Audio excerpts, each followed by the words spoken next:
The Second National Mobility Summit 2026, accelerating the future of mobility powered.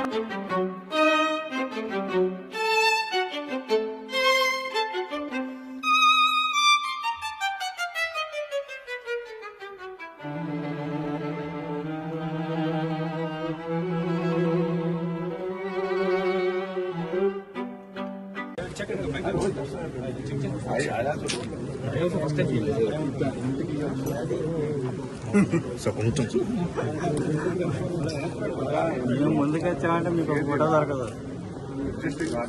మీరు తప్పమంటే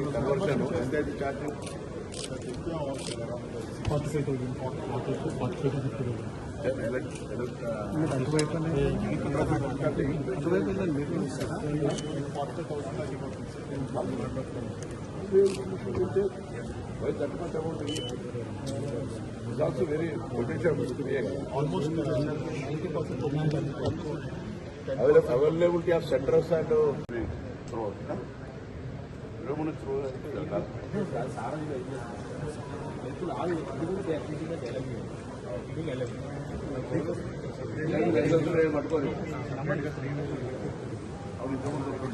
ఏర్పాటు చేయడం జరిగింది. ఇందులో రాబోయే తెలంగాణ ప్రభుత్వ విజన్ 2047కు అనుగుణంగా మొబిలిటీ లైన్స్లో ఉన్నటువంటి భాగస్వామ్య సంస్థలన్నింటినీ పిలిచి భవిష్యత్తు రోడ్ మ్యాప్ను నిర్ణయించే విధంగా ఈ యొక్క కార్యక్రమం జరుగుతోంది.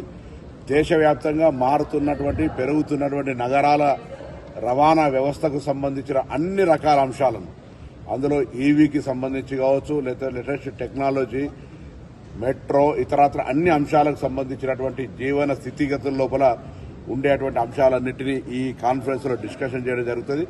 రవాణా శాఖకు సంబంధించినటువంటి ప్రిన్సిపల్ సెక్రటరీ గారు, కమిషనర్ గారు, అదేవిధంగా ఆర్టీసీ మేనేజింగ్ డైరెక్టర్ గారు, హెచ్ఎండిఏ కమిషనర్ గారు అందరూ కూడా మిగతా ఈ ఎలక్ట్రో సంస్థ తరఫున ఈ ఆర్గనైజేషన్ అయితే నేషనల్ లెవెల్ ఇక్కడ కాన్ఫరెన్స్ చేసినారో వారికి అభినందన తెలియజేస్తూ, తప్పకుండా ఈ కాన్ఫరెన్స్ ద్వారా తెలంగాణ ప్రభుత్వము, తెలంగాణ ఆలోచన విధానం లోపల దేశ మొబిలిటీ రంగానికి ఒక రోడ్ మ్యాప్ దొరుకుతుంది ఈ డిస్కషన్ ద్వారా, ఈ కాన్ఫరెన్స్ ద్వారా అని ఆకాంక్షిస్తూ, ఇందులో మరి స్టార్టప్లకు కానీ లేకపోతే ఇతరత్ర ఇన్నోవేటివ్ ఐడియాస్కు సంబంధించి కూడా ఒక వేదిక, ఒక మార్గం దొరుకుతుందని ఆకాంక్షిస్తూ నిర్వాహకులందరికీ, ముఖ్యంగా ట్రాన్స్పోర్ట్ డిపార్ట్మెంట్కు సంబంధించిన పెద్దల డిపార్ట్మెంట్ అందరికీ కూడా అభినందనలు తెలియజేస్తాను.